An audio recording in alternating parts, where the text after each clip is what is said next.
E അഹമ്മദിന്റെ പേരിൽ ഒരു ഇന്റർനാഷണൽ സെമിനാർ നടത്തുന്നത് തീർച്ചയായിട്ടും വളരെ നല്ലൊരു കാര്യമാണ്. നമ്മുടെ കേരളീയരെ സംബന്ധിച്ചിടത്തോളം വി കെ കൃഷ്ണമേനോൻ കഴിഞ്ഞാൽ അന്താരാഷ്ട്ര തലത്തിൽ ശ്രദ്ധിക്കപ്പെട്ട ഇന്ത്യക്കാരിൽ ഏറ്റവും പ്രധാനപ്പെട്ട ആളാണ് ഇ അഹമ്മദ്. ഒരു കാലത്ത് ഐക്യരാഷ്ട്രസഭ വി കെ കൃഷ്ണമേനോന്റെ പ്രസംഗം കേൾക്കാൻ ചെവിയോർത്ത് നിൽക്കുമായിരുന്നു. അതുപോലെ തന്നെ അന്താരാഷ്ട്ര നയതന്ത്രത്തിൽ ഒരുപക്ഷെ കേരളീയ സമൂഹം ഇനിയും മനസ്സിലാക്കിയിട്ടില്ലാത്ത തരത്തിൽ ഇന്ത്യയെക്കുറിച്ചും ഇന്ത്യയിലെ ന്യൂനപക്ഷങ്ങളെക്കുറിച്ചുമെല്ലാം വ്യക്തമായി ലോകരാഷ്ട്രങ്ങളോട് സംസാരിച്ചൊരു നാവായിരുന്നു ഇ അഹമ്മദിൻ്റെത്. അതുപോലെ തന്നെ കേന്ദ്രത്തിൽ മന്ത്രിയായ ആദ്യത്തെ മുസ്ലിം ലീഗ് നേതാവാണ്. കേരളത്തിൽ നിരവധി തവണ വ്യവസായ വകുപ്പ് പോലുള്ള വലിയ വകുപ്പുകൾ കൈകാര്യം ചെയ്തു.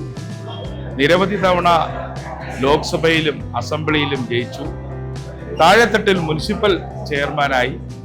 അതിലെല്ലാം ഉപരി എന്നെ സംബന്ധിച്ചിടത്തോളം ഞങ്ങളെല്ലാം വിദ്യാർത്ഥി രാഷ്ട്രീയം കൈകാര്യം ചെയ്യുന്ന കാലഘട്ടത്തിൽ അദ്ദേഹം MLA ക്വാർട്ടേഴ്സിൽ വന്ന് എല്ലാവരോടും സംസാരിക്കുമായിരുന്നു. അന്ന് അസംബ്ലി കഴിഞ്ഞിട്ട് അവരെല്ലാം ഒത്തുകൂടുന്ന വേദികളിൽ രാഷ്ട്രീയ വ്യത്യാസമില്ലാതെ ഞങ്ങളും ശ്രോതാക്കളായിരുന്നു. അവരുടെ സംസാരങ്ങളും ഞങ്ങളോടുള്ള ചോദ്യങ്ങളും പ്രതികരണങ്ങളും ഒക്കെ ഇന്നും ഒരു പാഠപുസ്തകം പോലെ ഞാൻ ഓർക്കുകയാണ്. പിന്നീട് CMB രൂപീകരിക്കപ്പെട്ട സമയത്ത് ഈ അഹമ്മദ് സാഹിബ് വഹിച്ച പങ്ക് വളരെ വളരെ നിർണായകമായിരുന്നു. കാരണം MBR ജയിച്ചത് പയ്യന്നൂർ മണ്ഡലത്തിൽ നിന്നാണ്. സ്വാഭാവികമായും അവിടെ മത്സരിച്ചാൽ സീറ്റ് കൊടുക്കുക എന്നുള്ളതാണല്ലോ UDFന്റെ രീതി. പക്ഷേ പയ്യന്നൂരിൽ അന്ന് മത്സരിച്ചാൽ ജയിക്കാൻ സാധിക്കില്ല. അങ്ങനെയാണ് ഇ അഹമ്മദ് സാഹിബിന്റെ ഏറ്റവും വിശ്വസ്തനായ മൗലവി സാഹിബിന് വേണ്ടി കരുതി വെച്ച അഴീക്കോട് സീറ്റ്, ആ അഴീക്കോട് സീറ്റ് അദ്ദേഹം MBRന് കൊടുക്കുകയാണ്. വാസ്തവത്തിൽ അന്ന് മുസ്ലിം ലീഗും അതിന് മുൻകൈയെടുത്ത കുഞ്ഞാലിക്കുട്ടി സാഹിബും ശിഹാബ് തങ്ങളും ഇ അഹമ്മദുമെല്ലാം അത്തരം ഒരു തീരുമാനമെടുക്കാതിരുന്നാൽ അങ്ങേയറ്റം ഞാൻ വളരെ ഒരു മുതിർന്ന എൻ്റെ ഒരു അമ്മാവനെ പോലെ സ്നേഹിക്കുന്ന മൗലവി സാഹിബിനെ പോലുള്ള ആളുകൾ അതിനോട് പൂർണ്ണമായും സഹകരിച്ചില്ലായിരുന്നെങ്കിൽ ഒരുപക്ഷെ CMB എന്നുള്ള പ്രസ്ഥാനം രാഷ്ട്രീയത്തിൽ വളരെ വലിയ അപകടത്തിലേക്ക് എത്തുമായിരുന്നു. എന്നിട്ട് പോലും 1000 ചില്ലാന വോട്ടിലാണ് EP ജയരാജനെ MBR തോൽപ്പിക്കുന്നത്. അപ്പൊ അതുകൊണ്ട് എൻ്റെ പാർട്ടിയെ സംബന്ധിച്ചിടത്തോളം അദ്ദേഹം അതിൻ്റെ ചരിത്രത്തിലെ നിർണായകമായ പങ്കുവച്ച ഒരു വ്യക്തിയാണ്. അദ്ദേഹം റോസ് ഹൗസിലാണ് താമസിച്ചിരുന്നത്. അന്ന് കുഞ്ഞാലിക്കുട്ടി സാഹിബിനോടൊപ്പം ഞാനും എൻ്റെ സഹപ്രവർത്തകനായ നരവിന്ദാക്ഷൻ ഇ അഹമ്മദ് സാഹിബിനെ കാണാനായിട്ട് പോയ ദിവസം എനിക്കിന്നും നല്ലതുപോലെ ഓർമ്മയുണ്ട്. പിന്നീടുള്ള സന്ദർഭങ്ങളിൽ UDFന്റെ ഭാഗമായ സമയത്ത് അദ്ദേഹം ഞങ്ങളെപ്പോലെ ചെറുപ്പക്കാരെ എല്ലാം സഹപ്രവർത്തകരെ പോലെയാണ് കണ്ടിരുന്നത്. വളരെ അടുത്ത ആളുകളെ പോലെ അദ്ദേഹം കാണാറുണ്ട്. പിന്നീട് അദ്ദേഹം റെയിൽവേ സഹമന്ത്രിയായിരിക്കുമ്പോൾ റെയിൽവേ മന്ത്രിയായിരുന്നത് തൃണമൂൽ കോൺഗ്രസിലെ നേതാവായിരുന്നു. ഞങ്ങൾ അടുത്ത സുഹൃത്തുക്കളായിരുന്നു. അങ്ങനെ ആ സൗഹൃദം ഓരോ ഘട്ടത്തിലും അദ്ദേഹത്തിൻ്റെ അവസാന കാലഘട്ടം വരെയും അത് വലുതാവുകയല്ലാതെ ചെറുതായിട്ടില്ല. പിന്നീട് അദ്ദേഹത്തിന് നടക്കാനൊക്കെ കുറച്ചൊക്കെ ബുദ്ധിമുട്ടുള്ള സമയത്തും മരിക്കുന്നതിന് ഏതാനും ദിവസങ്ങൾക്ക് മുമ്പ് ഞാൻ മുതലക്കുളത്തിനടുത്തുള്ള ഒരു ഹോട്ടലിൽ വെച്ച് അദ്ദേഹത്തെ കണ്ടാൽ അദ്ദേഹം നമ്മുടെ തോളിൽ കൈവച്ച് കുറേ സമയം നിൽക്കും. അല്ലാതെ കണ്ടിങ്ങനെ കൈവീശി നടന്നു പോകുന്ന ഒരു രീതിയല്ല, തോളിൽ കൈ ഇങ്ങനെ വയ്ക്കും. അങ്ങനെ തോളിൽ കൈവച്ച് കുറേ നേരം കുശലമൊക്കെ പറയും, വർത്തമാനം പറയും. അങ്ങനെ വർത്തമാനം പറഞ്ഞ് അധികം ദിവസം കഴിഞ്ഞു അദ്ദേഹം മരണപ്പെട്ടു. നമുക്കെല്ലാം, കേരളത്തിനും മുസ്ലിം ലീഗിനും UDFനും ഞങ്ങളെപ്പോലുള്ള പൊതുപ്രവർത്തകർക്കും ഈ അഹമ്മദിന്റെ വിയോഗം വലിയൊരു നഷ്ടമാണ്. എന്തായാലും അദ്ദേഹം അന്താരാഷ്ട്ര തലത്തിൽ കൈകാര്യം ചെയ്ത വിഷയങ്ങൾ ഇന്ന് ലോക രാഷ്ട്രീയത്തെ പിടിച്ചു കുലുക്കുകയാണ്. പലസ്തീന് വേണ്ടി അദ്ദേഹം എന്തുമാത്രമാണ് UN സംസാരിച്ചത്. അതേപോലെ തന്നെ ആ പലസ്തീൻ ജനതയുടെ ഒരു വക്താവായിട്ടാണ് അദ്ദേഹം പലസ്തീൻ സംസാരിച്ചത്.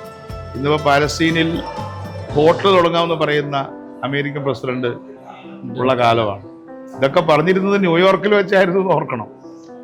ന്യൂയോർക്കിലാണല്ലോ ഐക്യരാഷ്ട്രസഭയുടെ ഹെഡ്ക്വാർട്ടേഴ്സ്.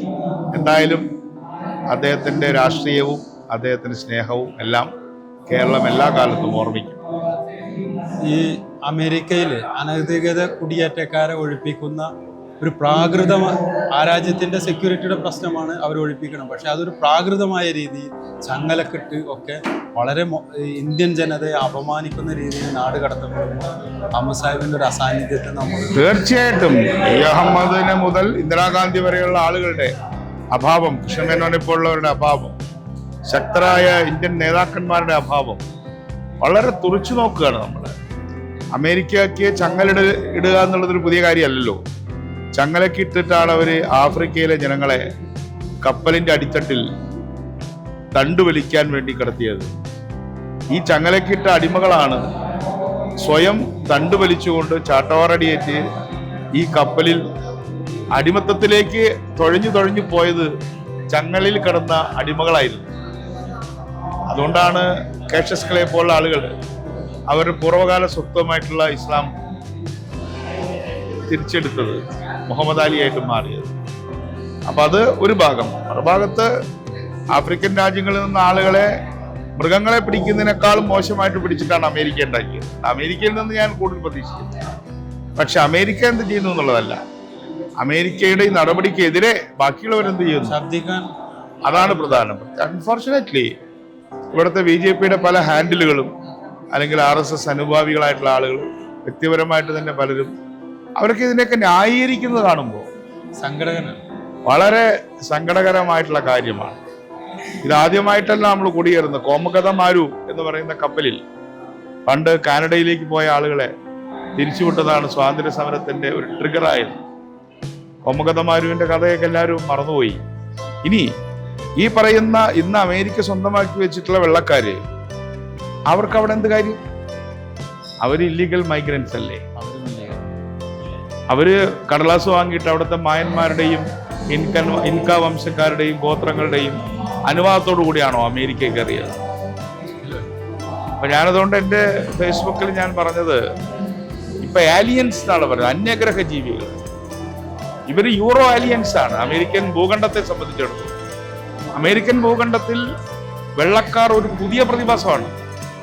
അമേരിക്കൻ ഭൂഖണ്ഡത്തിന് നമ്മുടെ ഇന്ത്യയെ പോലെ ആയിരക്കണക്കിന് വർഷങ്ങളെ പാരമ്പര്യവും സംസ്കാരവും. അതിനെ മുഴുവൻ ചവിട്ടി മതിച്ച് കൊന്ന് അവിടെ പനിപ്പുതപ്പുകൾ കൊണ്ടുപോയി, അവിടെ വസൂരി പുതപ്പുകൾ കൊണ്ടുപോയി, അവർക്കില്ലാത്ത രോഗങ്ങൾ അവരിലേക്ക് സംക്രമിപ്പിച്ച് അവരെ മുഴുവൻ കൊന്നൊടുക്കി അവരുടെ ഭൂമി മുഴുവൻ പിടിച്ചെടുത്ത് ഇപ്പൊ എല്ലാ വർഷവും ഒരു താങ്ക്സ് ഗിവിങ് എന്നൊരു ചടങ്ങ്, ടർക്കിയൊക്കെ കൊന്ന് കറി വയ്ക്കും. താങ്ക്സ് ഗിവിങ്, അത് അവിടുത്തെ ഗോത്രവർഗക്കാരുടെ കൂടെ അവർ ജീവിച്ച കാലത്തെ ഓർക്കുന്നതിന് വേണ്ടിയാണ്. അമേരിക്കൻ ഗോത്രവർഗക്കാരുടെ ഔദാര്യമാണ് അമേരിക്ക. ഇവർക്ക് മറ്റുള്ളവരെ പുറത്താക്കാൻ എന്താ അധികാരമുണ്ട്? പക്ഷേ ഒരു രാജ്യം എന്നുള്ള നിലയ്ക്ക് ഒരു രാഷ്ട്രമായി ഉരുത്തിരിഞ്ഞിട്ടുള്ള യുണൈറ്റഡ് സ്റ്റേറ്റ്സ് ഓഫ് അമേരിക്ക, അവിടെ പേപ്പർ ഇല്ലാത്തവരെ മാന്യമായി തിരിച്ചുവിട്ടൂടെ? ഇപ്പൊ നമ്മുടെ ഗൾഫിൽ തന്നെ എത്രയോ ആളുകൾ പേപ്പറില്ലാതെ നിൽക്കുന്നില്ല. പൊതുമാപ്പും അല്ലാതെയുമായിട്ട് അവരെ തിരിച്ചുവിടും. അവർക്ക് വെള്ളം, ഭക്ഷണം, അവരുടെ ടോയ്ലറ്റ്, ഇതൊക്കെ കൊടുക്കാന്നുള്ളത് ഐക്യരാഷ്ട്രസഭയുടെ തന്നെ അടിസ്ഥാന തത്വമല്ലേ? അപ്പൊ അമേരിക്ക ഒരു വല്ലാത്ത ഒരു ഘട്ടത്തിൽ കൂടെ കടന്നു പോവുകയാണ്. ഞാൻ അമേരിക്കയെ മൊത്തത്തിലായിട്ട് കാണുന്നില്ല. അമേരിക്കയിലെ ജനാധിപത്യവാദികളായിട്ടുള്ള ജനങ്ങൾ ഈ ഫാസിസ്റ്റ്, സെമി ഫാസിസ്റ്റ് ഗവൺമെന്റിനെ അടിച്ചിറക്കുന്നു തന്നെയാണ്. മറ്റൊരു ബജറ്റിന്റെ തൊട്ടു ദിവസമാണ് നമ്മളിവിടെ ഇരിക്കുന്നത്. അഹമ്മദ് സാഹിബ് നമ്മളോട് വിട പറഞ്ഞത് ഒരു ബജറ്റ് ദിവസത്തിലാണ്. നമ്മൾ ഫാസിസ്റ്റ് ഭരണകൂടം 8-9 ബജറ്റുകൾ കടന്നു പോകുമ്പോൾ അഹമ്മദ് സാഹിബ് അനുസ്മരിക്കപ്പെടുകയും അതോടൊപ്പം അവിടുന്ന് ഇങ്ങോട്ട് വന്ന ഓരോ ബജറ്റുകളും കേരളത്തെ അവഗണിച്ചു കൊണ്ടിരിക്കുകയാണ്. അപ്പോൾ അതിനെക്കുറിച്ച് എന്തെങ്കിലും?